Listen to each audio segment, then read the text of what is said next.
સ્વાગત છે ફરીવાર ઓનલાઈન વિડીયો લેક્ચરમાં વિદ્યાર્થી મિત્રો આપ સૌનું। ગયા લેક્ચરે આપણે સ્વાધ્યાય 7.1 જોયો તો પૂરો કર્યો હતો। હવે આજે આપણે ત્યાંથી આગળ ત્રિકોણની એકરૂપતા પ્રકરણમાં આપણે આગળ વધવાનું છે। હકીકત હવે અહીંથી ખૂબ અગત્યનો ભાગ શરૂ થાય છે આ ચેપ્ટર, એટલે ખાસ ધ્યાન આપવું। હવે ત્રિકોણની એકરૂપતા માટેની શરતો, કેટલીક શરતો ત્રિકોણની એકરૂપતા માટે આપેલી છે, જેને આપણે અલગ અલગ નામ આપ્યા છે। બા બા એટલે કે બાજુ બાજુ બાજુ, પછી બાખુબા એટલે કે બાજુ ખૂણો બાજુ, પછી કાકબા એટલે કાટ ખૂણો કર્ણ અને બાજુ। આવી કેટલીક શરતો આપણે આ ચેપ્ટરમાં ભણવાની છે અત્યારે। હવે પ્રકરણમાં તો આપણે આપણી સરળતા ખાતર એવું આપ્યું છે કે આ બા રમત છે, પણ હકીકતે આ રમત નથી, એટલે ખાસ ધ્યાન આપવું। આપણે આને શરૂ કરીએ। હવે આપણા રોજિંદા જીવનમાં વારંવાર ત્રિકોણાકાર વસ્તુઓ પેટર્નનો આપણે ઉપયોગ કરીએ છીએ કે આથી બે ત્રિકોણાકાર ક્યારે એકરૂપ થાય એ શોધવું આપણને લાભદાયી રહેશે, એટલે આપણા ફેવરમાં રહે કે ભાઈ તમારી નોટમાં બે ત્રિકોણ દોરેલા હોય, એમાંથી એક તે એકરૂપ છે કે નહીં તે ચકાસવું હોય તો દરેક ત્રિકોણને કાપીને બીજા ઉપર ચોંટાડો। એ દર વખતે રીત ન થઈ શકે, તેને બદલે આપણે જો યોગ્ય માપના ઉપયોગથી એકરૂપતા નિર્ણય કરીએ તો તે વધુ ઉપયોગી થશે। આપણે એવું કરવાનો પ્રયત્ન કરીએ। ગયા ચેપ્ટરમાં આપણે કર્યું હતું કે ભાઈ આપણા પાસે ત્રિકોણ દોરવો હતો તો આપણે અલગ અલગ માપના સાધનનો ઉપયોગ કરતા હતા। અલગ અલગ આપણે એકરૂપતા જોતા હતા કે ભાઈ એક ચિત્ર ઉપર બીજી વસ્તુ મૂકો તો આમ થાય, ને બીજી ઉપર ત્રીજી વસ્તુ મૂકો તો આમ થાય। તો હકીકત આપણે ખ્યાલ આવ્યો હતો કે ભાઈ પછી સરખું માપ લઈને કરીએ તો જ આપણને એકદમ સચોટ માપનું આકૃતિ મળે, કે પછી ત્રિકોણ હોય, ચતુષ્કોણ હોય, કાંઈ પણ હોય। હવે અહીં અપ્પુ અને ટપ્પુ એમ બે છોકરા આપ્યા છે। અપ્પુએ એક ત્રિકોણ એબીસી દોર્યો, તેની દરેક બાજુની લંબાઈ અને દરેક ખૂણાના માપ નોંધ્યા છે। ટપ્પુએ આ લખાણ નથી જોયું। અપ્પુએ ટપ્પુને પડકાર આપે, એટલે ચેલેન્જ આપે છે, શરત મારે છે કે ભાઈ ટપ્પુને કેટલીક માહિતી આપે ને તેના પરથી એને ત્રિકોણ એબીસી બનાવી દેવાનો। હવે અપ્પુએ આપેલી માહિતીનો ઉપયોગ કરીને ટપ્પુ એ ત્રિકોણ એબીસીનો એકરૂપ ત્રિકોણ બનાવવાનો પ્રયત્ન કરે છે। રમત શરૂ થાય છે અને તેમની વચ્ચેથી વાતચીત મુજબ આપણે રમત અને આપણે આ બા શરતને આપણે સમજવાનો પ્રયત્ન કરશું। સમજાવટ ખાતર રમત આપી છે, પણ ખૂબ અગત્યનું છે, એટલે ધ્યાન ચોક્કસ આપવું। પેલા ત્રિકોણ જોઈ લઈએ આપણે કે ભાઈ આવી રીતે કાંઈક અપ્પુએ ત્રિકોણ દોર્યો છે ને આ મુજબ એને માપ તો દીધા નથી ટપ્પુને, પણ આવો કાંઈક દોરવાનો પ્રયત્ન કરે છે। અપ્પુ એવું કહે છે કે ત્રિકોણ એબીસીની એક બાજુ 5.5 સેમીની છે, તો ટપ્પુ કહે છે કે આ માહિતી પરથી ઘણા બધા ત્રિકોણ દોરી શકું, પરંતુ તે બધા ત્રિકોણ એબીસીની નકલ થાય એ જરૂરી નથી, કારણ કે મેં દોરેલો ત્રિકોણ ગુરુકોણ, કાટકોણ, લઘુકોણ હોઈ શકે, કેમ કે જો એક ભાગ ખાલી નીચેનો 5.5 સેન્ટીમીટરનો દોરી નાખ્યો, બાકીના માપ તો અલગ અલગ મુજબ દોરી શકે। ફક્ત માહિતી આપણી પાસે એવું જ છે કે ત્રિકોણ 5.5 સેમીનો માંથી એક બાજુ 5.5 સેમીની છે, એટલે બાકીના માપ ટપ્પુ યાદ જ છે કે રાખ્યા હોઈ શકે। આથી ત્રિકોણ એબીસીની નકલ કરવા માટે અથવા ત્રિકોણ એકરૂપ રચવા માટે એક બાજુનું માપ પૂરતું નથી। અપ્પુ ભલે હું તને એક બાજુની વધુ એક બાજુની લંબાઈ આપું, તો ત્રિકોણ એબીસીની બંને બાજુની લંબાઈ 5.5 સેમી અને બીજી કોઈ એક બાજુની લંબાઈ 3.4 સેન્ટીમીટર છે। તો ટપ્પુએ કીધું આ પણ પૂરતું નહીં થાય, એટલે આ પૂરું નહીં થઈ રહે ભાઈ, આમાં કાંક તો મારે લોચા પડશે જ, કે ભાઈ આમાં હું પૂરતો ત્રિકોણ નહીં દોરી શકું। બરાબર, જુઓ આપણી માહિતી પરથી આપણે ઘણા ત્રિકોણ દોરી શકું જે ત્રિકોણ એબીસીની નકલ નહીં થાય, અલગ અલગ રીતે તમે દોરી શકો। ફરી એકવાર 5.5 સેન્ટીમીટરના તો ત્રણેયના એક બાજુ તો સરખી જ રાખીને બાકી 3.4 સેમીની અલગ અલગ દિશામાં ક્યાંય પણ એ દોરી શકે ત્રિકોણ, કોઈ પણ એક ભાગ દોરી શકે। એટલે જો ટપ્પુ એવું કહે છે કે માત્ર બે જ બાજુની લંબાઈ આપી હોય તો કોઈ તારા જેવો ત્રિકોણ દોરી જ ન શકે। અપ્પુ ને ટપ્પુ બાંધવાના શરૂ થયા કે ભાઈ તું મને ત્રિકોણના માપ આપતો નથી તો હું ત્રિકોણ ક્યાંથી દોરી શકું। અપ્પુ કે ભલે હાલ હું ત્રણેય બાજુની લંબાઈ આપું, એટલે એબીસીમાં એબી બરાબર 5 સેન્ટીમીટર, બીસી બરાબર 5.5 સેન્ટીમીટર અને એસી બરાબર 3.4 સેન્ટીમીટર। અહીં એબીસી એટલે ત્રિકોણ એબીસી, બોલવાનું બાળકો ભૂલી ગયો। ટપ્પુ એ મને લાગે છે કે હવે શક્ય બનશે, હું પ્રયત્ન કરું તેથી હું કાચી આકૃતિ દોરું જેથી મને લંબાઈ સહેલાઈથી યાદ રહે। હવે એણે શું કર્યું તો કે ભાઈ સૌથી પહેલાં તો છે ને સૌથી લાંબો અહીંયા 5.5 સેન્ટીમીટરનો છે એટલે એને પહેલાં પાયો જેવું બનાવી દીધું, બેઝ બનાવ્યો 5.5 સેન્ટીમીટરનો. એટલે BC બરાબર 5 સેન્ટીમીટરની રેખાખંડ દોરી નાખ્યો. એટલે આ જો અહીંયા રેખાખંડ જ છો ભાઈ. હવે બીને કેન્દ્ર લઈને એને 5 સેન્ટીમીટરની ત્રિજ્યાની ચાપ દોરી. ક્યાં તો કે ભાઈ આ રહી જો, આ રહી. પહેલાં આને કેન્દ્ર લઈને આ ચાપ દોરી. એવી જ રીતે સીને કેન્દ્ર લઈને 3.4 સેન્ટીમીટરની ચાપ દોરી. તો એ ક્યાંક ભેગું થયું ને આ એ બિંદુ આવે છે. જો આ રહ્યું, આ એ બિંદુ અહીંયા આવે છે. હવે તો કે સ્કેલથી બંને રેખાખંડ જોડી દો. તો અહીંયા આપણે જેવો અપૂર્વ ત્રિકોણ દોડ્યો તો એવો જ ત્રિકોણ અહીંયા થઈ ગયો. તો અપ્પુ કહે છે કે વાહ, આમ ત્રિકોણ એબીસી નકલ કરવા માટે, એકરૂપ ત્રિકોણ દોરવા માટે, ત્રિકોણ એબીસીની નકલ કરવા માટે, અહીં નકલ એટલે કોપી કરવો નથી થતો, પણ નકલ એટલે એકરૂપ ત્રિકોણ બનાવવાની વાત થાય છે. એટલે આપણો ચેપ્ટરનો, આપણા પ્રકરણનો હેતુ જ એ છે કે ભાઈ એકરૂપતા દર્શાવવી. એકરૂપ હવે અહીંયા થયો. કોનો ત્રિકોણ? તો કે બપ્પુભાઈનો ત્રિકોણ થયો, સોરી ટપ્પુભાઈનો ત્રિકોણ થયો. આપણને ત્રણેય બાજુની લંબાઈની જરૂર પડે. આપણે આ શરતને બાજુ શરત કહી શકીએ. તો ટપ્પુ કે એને શું કામ ટૂંકમાં બાબા શરત ન કહીએ? તો કે હા ભાઈ, આને બાબા શરત પણ કહેવાય. એટલે હવે આપણી પાસે આવી આપણી પ્રોપર અને મુખ્ય વ્યાખ્યા બાબાની. આ યાદ રાખવાની થાય છે, તમારે લોકોને જરૂર છે કે જો આપેલી સંગતતા માટે ત્રિકોણ, સમજાવું, આપેલી સંગતતા માટે એક ત્રિકોણની 3 બાજુ બીજા ત્રિકોણની અનુરૂપ બાજુ સાથે સરખી હોય તો તે ત્રિકોણો એકરૂપ છે એવું કહેવાય. તો તેને એકરૂપતાની બાબા શરત કહે.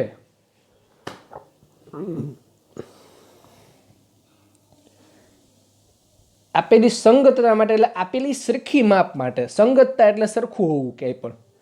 એટલે સરખા માપ માટે એક ત્રિકોણની 3 બાજુ એ બીજા ત્રિકોણની અનુરૂપ બાજુ હોય. એટલે ભાઈ ડાબી સાઈડની બાજુ હોય તો બીજા ત્રિકોણની ડાબી બાજુ જ હોવી જોઈએ, નીચેની બાજુ હોય તો બીજા ત્રિકોણની નીચેની બાજુ જ હોવી જોઈએ. એવી રીતે સાથે સરખી હોય તો તે ત્રિકોણો એકરૂપ છે એવું કહેવાય.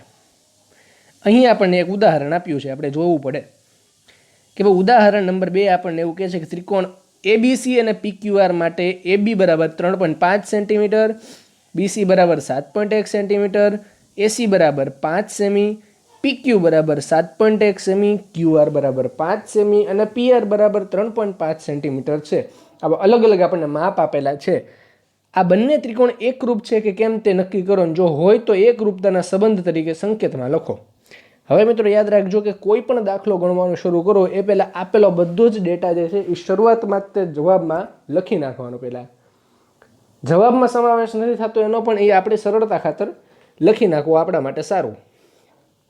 આવી રીતે માપ જે છે એ દેખાડે કે ભાઈ હવે જો આમાં આપણને આવી રીતના ડેટા લખો ને એટલે ખ્યાલ આવ્યો કે ભાઈ AB અને PR, BC અને PQ, AQ અને QR આ ત્રણેયના માપ એકબીજાની સાથે સરખા છે. મેં જેમ જોડના માપ નામ લીધા એવી રીતે જો દેખાય છે એમ જ તે એ બતાવે છે કે ભાઈ એક ત્રિકોણની 3 બાજુ બીજા ત્રિકોણની 3 બાજુ સાથે સમાન છે. આથી એકરૂપતાની બાબા શરત પ્રમાણે બંને ત્રિકોણ એકરૂપ છે.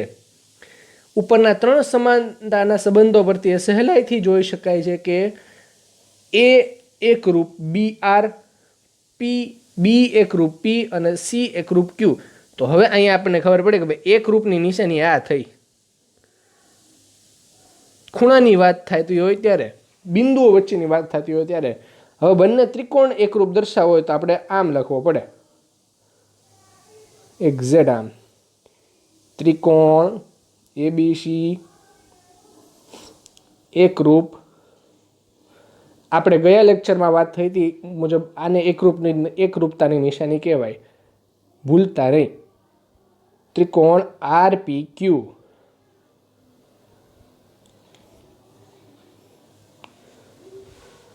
અને જ્યારે હવે આખો ત્રિકોણ જ તે એકરૂપ થઈ ગયો છે તો તેના દરેકે દરેક બિંદુ, દરેકે દરેક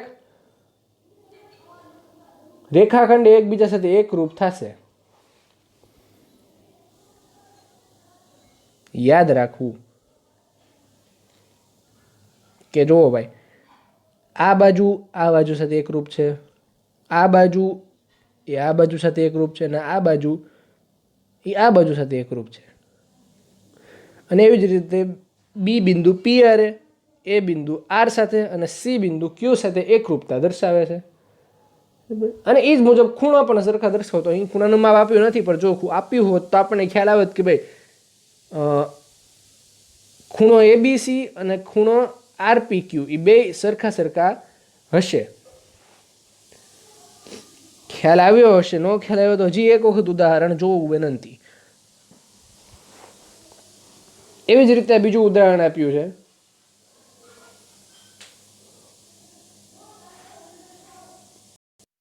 આ ઉદાહરણ 3 પણ એક વખત જોવું.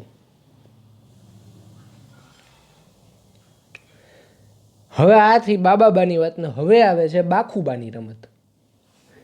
બાખુબાની રમત પણ આ રમત એ રમત નથી. ફરી વળીને કહું છું કે ધ્યાન રાખવું. પાછા અપ્પુ ને ટપ્પુ આવ્યા. હવે અપ્પુ કહે છે કે હું ત્રિકોણની નકલ કરવાના રમતના નિયમ બદલું. ટપ્પુ કે સારું હાલ આગળ વધો. અપ્પુ કે તને એ તો ખબર જ છે કે માત્ર એક બાજુની લંબાઈ આપવી યોગ્ય નથી. ટપ્પુ કે ચોક્કસ, હા બરોબર છે, સાચી વાત.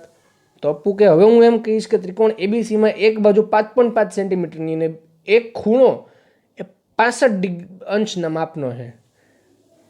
શું કીધું? તો કે ભાઈ એક ત્રિકોણ કોઈ પણ એબીસી છે એમાં એક બાજુ 5.5 સેન્ટીમીટરની લંબાઈની છે અને એક ખૂણો આપી દીધો હવે એ 65° છે.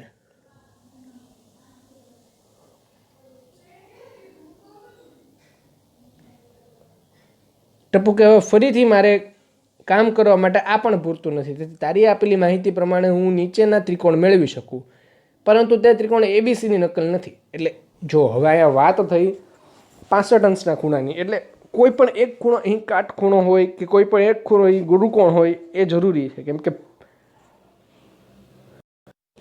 કે કોઈ બે સામસામા ખૂણા સરખા હોય જરૂરી છે. આપણને ત્રિકોણમાં ખબર છે કે જો કોઈ એક બતાડવો કોઈ પણ એક ખૂણો આપણને આપ્યો હોય, માની લો કે એ 65 આપ્યો છે, તો આને 65 કીધું.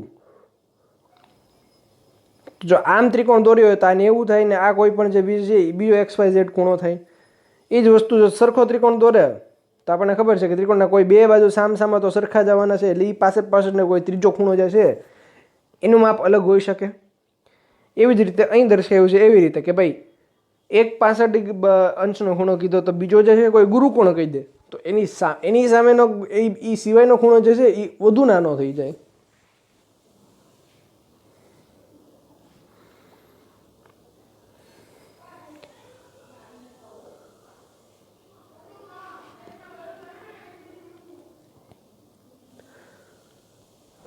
ન સમજાય તો પૂછી લેવા એકવાર, છૂટ છે.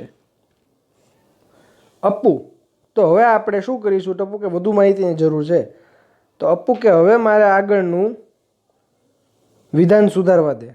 ત્રિકોણ એબીસીમાં બે બાજુની લંબાઈ 5.5 સેન્ટીમીટર, એક બાજુની લંબાઈ 3.4 સેન્ટીમીટર છે અને આ બે બાજુની વચ્ચેનો ખૂણો 65°નો છે. જો શું કર્યું ભાઈ? તો કે એક રેખાખંડની લંબાઈ આપી દીધી. એકની લંબાઈ આવી ને એકની લંબાઈ કાંક આવી એટલે રેન્ડમ છે. આપણે કોઈ પ્રોપર માપ નથી કીધું, સમજાવવા ખાતર કહું છું. અને એ બે વચ્ચેનો ખૂણો આપી દીધો. તો હવે શું થયું ભાઈ? આટલી વસ્તુ છે તો આપણને ખબર છે. હવે બાકી જોયું ત્રીજું, તો ભાઈ આ છેડાથી લઈને આ છેડા સુધીની એક રેખા દોરી નાખો એટલે આપણો ત્રીજો ખૂણો થઈ ગયો. તો આપણી પાસે ખૂટતી વસ્તુ આવી ગઈ. તો કે ભાઈ હા ટપ્પુ કે આનથી મને મદદ મળે.